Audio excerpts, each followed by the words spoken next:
Students, आज की video में मैं आपको टाइटल है मेरे वीडियो का membership of company. Membership of company का मतलब है कंपनी की सदस्यता। इसके बारे में आपको बताती हूँ कि ये क्या कहता है, ये कॉन्सेप्ट क्या है। देखो, कई बार स्टूडेंट्स ये मान लेते हैं कि कंपनी में जो शेयर होल्डर होता है वो मेंबर भी होता है और जो मेंबर है वो शेयर होल्डर भी है। नहीं, ये ऐसा नहीं होता। एक मेंबर शेयर होल्डर हो जरूरी नहीं है, लेकिन एक शेयर होल्डर मेंबर होता है ऑटोमेटिकली। लेकिन उसमें भी आगे कुछ कंडीशंस हैं, मैं सारी चीजें बताऊंगी। तो कई बार ये क्वेश्चन बनता है कि एक मेंबर और एक शेयर होल्डर में क्या अंतर होता है। तो इन सब को समझने के लिए सबसे पहले जरूरी है कि मेंबर क्या होता है या मेंबरशिप किसको कहते हैं, हम वो जरा समझ लें। देखो, जो हमारा कंपनी एक्ट 2013 है, उसमें जो सेक्शन 2 सब सेक्शन 55 है, वो डेफिनेशन बता रहा है एक मेंबर की, कि मेंबर कौन कौन होता है। तो अगर मैं बात करूं कि शेयर होल्डर की, अगर मैं बात करूं कि उसकी डेफिनेशन क्या है, तो ये क्लियर दिमाग में रख लो कि कंपनी लॉ ने, कंपनी एक्ट ने शेयर होल्डर को डिफाइन नहीं किया है, ठीक है, मगर मेंबर को डिफाइन सेक्शन 2 सब सेक्शन 55 में किया है। तो अब बात करते हैं कि क्या होता है, कौन होता है मेंबर। तो एक वो व्यक्ति मेंबर होता है who has agreed to become the member by entering his name in register of members. Register, जो मेंबर्स का रजिस्टर है, सदस्यों का जो रजिस्टर है, उसके अंदर जिस भी व्यक्ति का नाम आ गया वो सभी व्यक्ति मेंबर मान लिए जाएंगे उस कंपनी के। तो यहाँ पे ये कहता है बाय एंट्रिंग, ये खास बात है, बाय एंट्रिंग। अगर उसमें उसकी एंट्री हो गई, प्रविष्टि हो गई, यानी वो व्यक्ति उस कंपनी का मेंबर हो गया।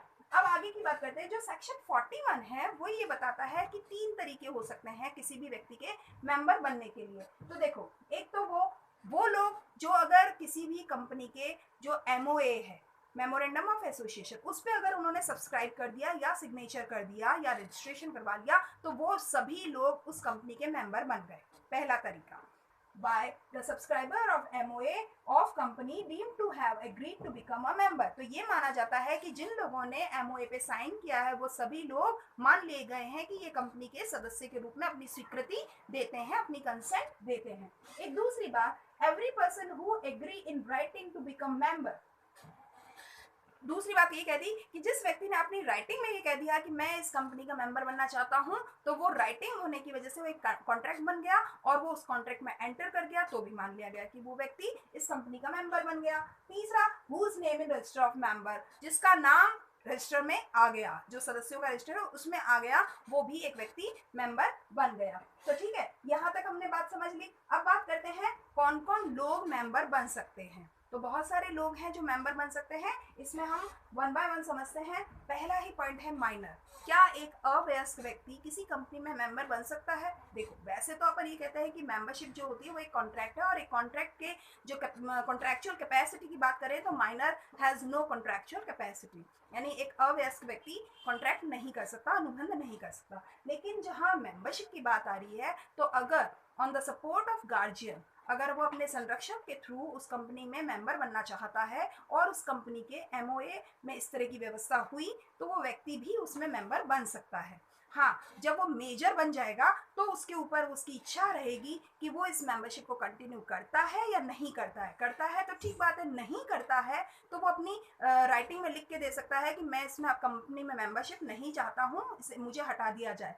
तो अगर वो ये कहता है कि मुझे हटा दिया जाए, लेकिन अगर 1-1.5 महीना लग जाता है उस रजिस्टर में से उसका नाम हटने में, तो वो जो 1-1.5 महीना है उसकी राइटिंग में कंसेंट देने का कि मैं नहीं मेंबर बनना चाहता हूँ, और उस रजिस्टर में से उसका नाम हटने का, इस टाइम के बीच में भी वो यही माना जाएगा कि इस कंपनी में वो मेंबर है, चाहे वो नहीं चाहता। तो मुद्दे की बात क्या हुई कि रजिस्टर में जिसका नाम है वो मेंबर है, रजिस्टर में से नाम जिस समय हटेगा तब वो मेंबरशिप से हटेगा। ये थोड़ा सा ध्यान देने की बात है, ठीक है। दूसरा है एक कंपनी। क्या एक कंपनी किसी दूसरी कंपनी में मेंबर हो सकती है? हाँ, बिल्कुल हो सकती है। कंपनी दूसरी कंपनी में मेंबर हो सकती है। ऐसे ही सब्सिडरी कंपनी। सब्सिडरी कंपनी आपको पता होगा कि जैसे होल्डिंग कंपनी होती है, एक सब्सिडरी कंपनी भी होती है। तो होल्डिंग कंपनी वो जो किसी दूसरी कंपनी पे कंट्रोल करे, और सब्सिडरी कंपनी वो जो किसी दूसरी कंपनी के द्वारा कंट्रोल की जाए। तो क्या एक सब्सिडरी कंपनी भी कंपनी में मेंबर हो सकती है? बिल्कुल हो सकती है। ही हैज अ राइट कि वो अपने दूसरी कंपनी में मेंबर बन सके। एक और बात है, पार्टनरशिप फर्म क्या कंपनी में मेंबर हो सकती है? बिल्कुल हो सकती है। पार्टनरशिप फर्म भी, साझेदारी फर्म भी एक कंपनी में मेंबर हो सकती है। ये सारी वो व्यवस्थाएं हैं जो एक कंपनी के एमओए में अलाउ कर दी गई हो। फॉरेनर्स, यहाँ पे थोड़ा स्टूडेंट्स आपको समझ लेना चाहिए कि क्या एक विदेशी व्यक्ति एक कंपनी में सदस्य बन सकता है। देखो, ये डिपेंड करता है हमारी कंपनी के एमओए पर। अगर कंपनी के एमओए ने इस चीज को ऑथराइज किया होगा तो एक फॉरेनर हमारी कंपनी में मेंबर बन सकता है या किसी भी कंपनी में मेंबर बन सकता है, लेकिन अगर ऑथराइज नहीं किया होगा तो इट इज नॉट पॉसिबल। इसके साथ एक और जो जरूरी चीज है जो आपको ध्यान देनी चाहिए, अगर वो व्यक्ति किसी ऐसे देश से बिलोंग करता हो जिसके साथ हमारे देश के अच्छे संबंध ना हो या शत्रु वाले संबंध हो, या हमारे देश ने उस देश को शत्रु देश घोषित कर दिया हो, तो ऐसी कंडीशन में वो देश का नागरिक हमारी कंपनी में मेंबर नहीं बन सकता, चाहे हमारे यहाँ पे एमओए ने कितना भी अलाउ किया हो। तो ये थोड़ा सा ध्यान देने की बात है। जब भी मामला देश के बाहर के व्यक्ति का आएगा तो एक तो हमारे देश की सरकार को कोई ऑब्जेक्शन नहीं होना चाहिए, दूसरा हमारे एमओए में भी इस तरह की व्यवस्था होनी चाहिए। ये दोनों चीजें फिल होंगी, कंडीशन फिल होंगी, तभी उस केस में वो विदेशी व्यक्ति या विदेशी कंपनी हमारे कंपनी के मेंबर बन सकती है।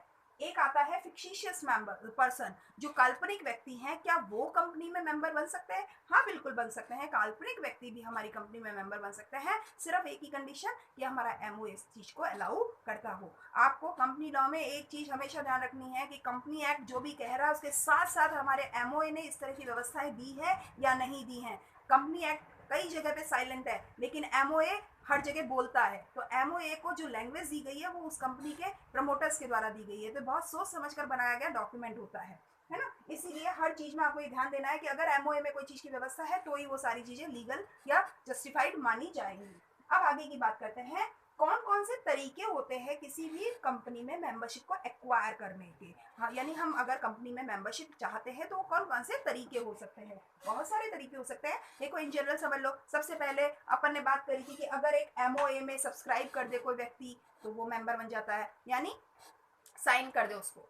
एमओए को जो लोग साइन करते हैं, चाहे वो संचालक मंडल के सदस्य हों, चाहे वो प्रवर्तक होंगे यानी प्रमोटर्स हों, या वो डायरेक्टर्स बनने वाले हों, वो सब लोग मेंबर तो हो ही गए ना।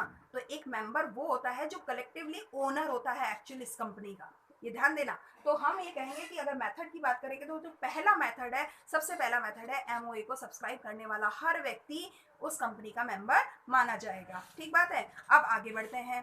दूसरी बात ये कहता है कि कंपनी को अगर राइटिंग में किसी ने कंसेंट दे दी होगी तो भी तो वो उसका मेंबर बन जाएगा। ठीक है, राइटिंग में उसने कह दिया कि मैं इसका मेंबर बनना चाहता हूं तो वो बन जाएगा। ठीक है, आगे बढ़ते हैं।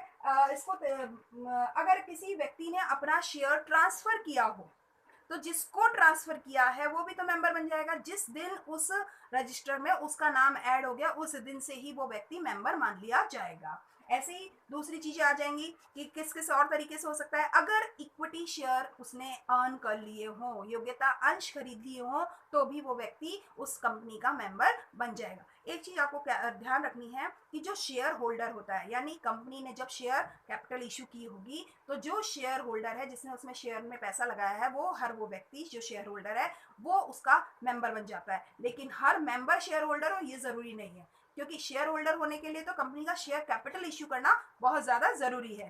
ठीक है, तो जिस दिन से शेयर कैपिटल इश्यू होगा और अलॉटमेंट हो जाएगा, उस दिन से जिन लोगों ने उस पर अपनी एप्लीकेशन और जिनको अलॉट किया गया होगा वो सब लोग मेंबर बन जाएंगे। तो ये भी एक तरीका हो गया। अब ये बात कहता है, अगर कोई एक मेंबर है वो इंसॉल्वेंट हो गया है या वो उसकी डेथ हो गई है और हमारा एमओए ने इस तरह की बात कही हो कि in the case of insolvency and the case of death उसका जो लीगल सक्सेसर है, जो उसका वैधानिक सक्सेसर है, वो उसका कंपनी का मेंबर बन जाएगा। तो ऐसा अगर एमओए में व्यवस्था हुई तो ऐसा व्यक्ति भी मेंबर बन जाएगा। तो मेंबरशिप एक्वायर करने का एक तरीका हो गया, है ना, वो उत्तराधिकार हो गया उसके पास में। ऐसी बात करता है, अगर किसी व्यक्ति ने अपने शेयर्स को कन्वर्ट करवा लिया हो, यानी मान लो कि एक व्यक्ति के पास डिबेंचर्स है, तब तो वो उस कंपनी का मेंबर नहीं है, लेकिन डिबेंचर्स को उसने शेयर में कन्वर्ट करा लिया तो ऑटोमेटिकली उस कंपनी का मेंबर हो गया कि नहीं हो गया। तो ये थोड़ा सा ध्यान रखना है। बिल्कुल ऐसे ही होता है, अगर उसने शेयर सर्टिफिकेट जिसके नाम पे बन गया होगा वो भी तो मेंबर बन गया। ठीक है, जैसे ट्रांसफर हुआ था तो शेयर सर्टिफिकेट इशू होता है ना नए व्यक्ति को, तो नए व्यक्ति का जैसे ही रजिस्टर में नाम आया तो वो भी इसका मेंबर बन गया। ये सारी बातें हमने वो करी है जो मेथड है वो मेंबरशिप को एक्वायर करने के। इसके जस्ट नेक्स्ट में इसका उल्टा पढ़ लेते हैं, किन किन तरीकों से एक कंपनी में उस मेंबर की मेंबरशिप को ख़त्म किया जा सकता है। तो देखो ध्यान दो, बहुत सारे तरीके हैं मेंबरशिप को ख़त्म करने के। जैसे मान लो मैंने अभी बात कही थी कि ट्रांसफ़र ऑफ शेयर्स होता है, तो जिस व्यक्ति के नाम पे ट्रांसफ़र हुआ था वो तो मेंबर बन गया, मगर जिस व्यक्ति ने ट्रांसफ़र किया था वो तो मेंबर हट गया ना। तो जो व्यक्ति मेंबर हट गया वो उसका टर्मिनेशन हो गया मेंबरशिप से। तो ये एक तरीका हो गया कि कैसे वो मेंबरशिप से हट सकता है, जब उसने ट्रांसफर कर दिया हो गया बाय ट्रांसफर।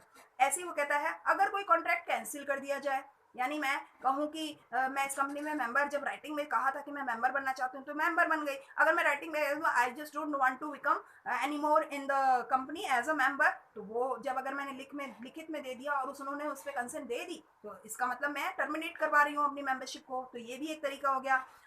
आपको पता होगा हमने पढ़ा था फॉरफीचर भी होता है, सरेंडर भी होता है। तो जब कॉल अमाउंट को लोग पूरा नहीं कर पाते एज अ शेयर होल्डर, तो कंपनी के पास एक तरीका है कि वो फॉरफीट कर लेती है, यानी जब्त कर लेती है अपने शेयर्स को। तो जब जब्त कर लेती है तो वो शेयर सर्टिफिकेट भी तो मांग लेती है। तो जैसे ही शेयर सर्टिफिकेट मांग लेती है तो वो मेंबर रजिस्टर में से उनका नाम हटा देती है, क्योंकि उनका शेयर अब उन्होंने कंपनी ने अपने पास रख लिया है। तो बाय फॉरफीचर भी एक कंपनी की मेंबरशिप से टर्मिनेशन हो सकता है। बिल्कुल ऐसे ही जिन लोगों ने कॉल पे पैसा नहीं दे पाए थे या फाइनेंशियली नॉट केपेबल थे, उन्होंने अपनी इच्छा से अपने शेयर्स को सरेंडर कर दिया था, तो जिसको अपन समर्पण कहते हैं, तो सरेंडर वाले केस में भी तो मेंबरशिप हट जाती है। तो वो भी एक तरीका है टर्मिनेशन का कि by surrender, by forfeiture, by transfer. ठीक है, तो ये सारे तरीके हो गए। ऐसे ही अगर कोई शेयर होल्डर है उसकी डेथ हो गई है ना, तो डेथ हो गई तो अब उसके नॉमिनी को हम मेंबर में डालते हैं या नहीं डालते हैं या ट्रांसफर करते हैं, वो दूसरे केसेस हो सकते हैं। लेकिन उसकी डेथ होने की वजह से उसका नाम तो अब हटेगा कि नहीं हटेगा, बस नाम हटा, यानी टर्मिनेशन हो गया मेंबरशिप का। बिल्कुल ऐसे ही हो जाता है अगर हमारे अंतर नियमों ने, यानी एओए ने कुछ इस तरीके कहा कि हम अपने ही शेयर को अब सेल कर रहे हैं, तो जिनके शेयर जिनके नाम से थे अब उनकी तो मेंबरशिप हट जाएगी और जिनको नयों को हम इशू कर देंगे वो सारे हम नए मेंबर बना देंगे। ऐसे ही कहता है अगर एनसीएलटी ने कोई इस तरह का आदेश निकाल दिया हो, कंपनी में कोई गड़बड़ी चल रही हो और कोई इस तरह की बात हुई हो, तो ट्रिब्यूनल ने अपना कोई अगर आदेश निकाल दिया है तो कंपनी की कुछ मेंबर्स की मेंबरशिप हटा दी जा सकती है। हो सकता है किसी के अगेंस्ट में फ्रॉड का केस, फॉर्जरी का केस चल रहा हो, तो उनकी मेंबरशिप हटा दी जाएगी। बिल्कुल ऐसा का ऐसा एक और केस हो जाएगा कि अगर कंपनी ही वाइंड अप हो रही हो, कंपनी ही समाप्त हो रही हो, तो समाप्त हो रही है तो मान के चलो कि उसकी मेंबर्स की मेंबरशिप भी समाप्त हो रही है, तो ये भी एक तरीका हो जाता है। बिल्कुल ऐसे ही कोई व्यक्ति इंसॉल्वेंट हो रहा है तो उसके हार को जाएगा कि नहीं जाएगा, उसके लीगल रिप्रेजेंटेटिव को उसकी मेंबरशिप जाएगी या नहीं जाएगी, मगर उसकी तो हटेगी ना। तो ये हटने में एक ये भी तरीका हो गया। ऐसे ही अगर कंपनी अपने ही शेयर को बायबैक कर ले, अपने ही शेयर को वापस खरीद ले, तो ऐसे केसेस में भी उन शेयर होल्डर्स की मेंबरशिप खत्म हो जाती है। तो ये बहुत सारे तरीके हो गए जो टर्मिनेशन के। अब थोड़ा आगे बढ़ते हैं, क्या राइट्स होते हैं और क्या लाइबिलिटीज होती हैं एक मेंबर की। तो देखो राइट्स, वो सारे राइट्स हो जाएंगे जो एक शेयर होल्डर को होते हैं, उससे थोड़े ज़्यादा ही हो जाएंगे बल्कि एक मेंबर के राइट्स। तो क्यों? क्योंकि देखो जो बोर्ड ऑफ डायरेक्टर्स होते हैं उनके भी वो ही राइट्स होते हैं जो मेंबर्स के होते हैं। तो ये कहता है उनके वो सारे राइट्स, जैसे किसी डॉक्यूमेंट को बनाने का, शेयर कैपिटल को इशू करना है, इस बात पे अपनी सहमति देने का, वोटिंग राइट्स, कोई डॉक्यूमेंट को चेक करने का, कोई मेमोरेंडम साइन, जो एमओयूज होते हैं, मेमोरेंडम ऑफ अंडरटेकिंग, उनको साइन करने का, उसकी कोई कॉपी अपने डिमांड करने का एज अ मेंबर, ये सारे उसके पास राइट है। तो इस तरह के राइट्स को अगर मैं दो मेन कैटेगरी करूं तो ऐसा होता है कि एक तो होता है इंडिविजुअल राइट, एक होता है कलेक्टिव राइट। तो एक इंडिविजुअल यानी व्यक्तिगत रूप से भी उसके पास कुछ राइट्स है और कलेक्टिवली भी उसके पास कुछ राइट्स है। मान लो किसी कंपनी में कोई फ्रॉड हो रहा हो और एज अ मेंबर एक ग्रुप एक विसल ब्लोअर का काम कर सकता है कि वो ट्रिब्यूनल के सामने एक केस फाइल कर दे कि हमें लगता है कि इस कंपनी में कुछ गड़बड़ चल रही है। तो एज अ उसका राइट है कि वो एक ऐसी वॉइस रेस कर सकता है, ठीक है, कि जो कि अनजस्ट के अगेंस्ट में होगी। तो इस तरीके की जो राइट्स है, अगर मैं कहूँ इंडिविजुअल भी है और कलेक्टिवली भी है, तो बहुत सारे राइट है, चाहे वो वोटिंग राइट्स हों, चाहे वो डॉक्यूमेंट को चेक करने के हों, चाहे वो बुक्स को चेक करने के हों, चाहे वो किसी चीज़ की कॉपी को लेने के हों, चाहे शेयर इशू करने के मामले में अपनी सहमति देने के हों, चाहे वो किसी मीटिंग को बुलाने के लिए हों, चाहे वो उस मीटिंग के नोटिस या मिनट्स को प्राप्त करने के हों, बहुत सारे तरीके के राइट्स हो सकते हैं। ठीक है, अब ये मैंने आपको दोनों चीज़ बता दी, इंडिविजुअली भी हो गए और कलेक्टिवली भी हो गए। इसके आगे थोड़ा सा अपन बढ़ते हैं कि लाइबिलिटीज क्या क्या होती है। जब एक कंपनी में एक मेंबर के राइट्स हो सकते हैं तो उसकी लाइबिलिटी भी होंगी, क्योंकि ये दोनों एक दूसरे के साथ चलते हैं, एक का राइट दूसरे का लाइबिलिटी होता है। तो जिम्मेदारियां भी होंगी उसकी। अब जिम्मेदारी क्या है? कंपनी में जो व्यवस्थाएं चल रही हैं उन व्यवस्थाओं के अकॉर्डिंग अपने आप को एडजस्ट करने का, ये उसका लाइबिलिटी है।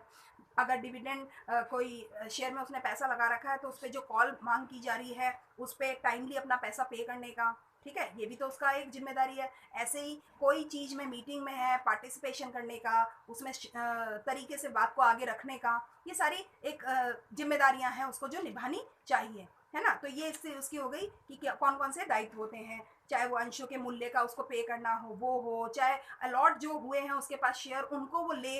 ऐसा नहीं हो कि अप्लाई तो कर दिया उन्होंने और जब कंपनी ने अलॉट किया तो अब हम ले ही नहीं रहे हैं, तो ये तो गलत बात है ना। तो ये जिम्मेदारी है कि जो अलॉट शेयर हुए हैं उनको वो ले ले, जब ले ले तो उनके ऊपर पेमेंट करे, जैसे अलॉटमेंट के टाइम पे भी पैसा देना होता है, उसके बाद में जब जब कॉल की जाएगी तो वो टाइम भी पे करे। ऐसे ही पे करने के बाद में अगर उसने कंपनी में गारंटी दी है कि भाई जिस समय कंपनी समाप्त होगी मैं इतने रुपए की गारंटी दे रहा हूँ, और जिस समय कंपनी का फिर समापन हो रहा होता है तो फिर उसकी जिम्मेदारी बन जाती है कि जिस अमाउंट की उसने गारंटी दी थी उस अमाउंट को वो फिल करे। बिल्कुल ऐसे ही एक और बात है, अगर कंपनी में जो शेयर कैपिटल है उसका रिडक्शन हो रहा है तो भी उसकी जिम्मेदारी बन जाती है कि अब उसकी जो लाइबिलिटी है वो किस तरीके से होगी, उसके चैरिटी राइट्स रहेंगे या नहीं रहेंगे, वो सारी चीज़ें उसको देखनी पड़ेंगी।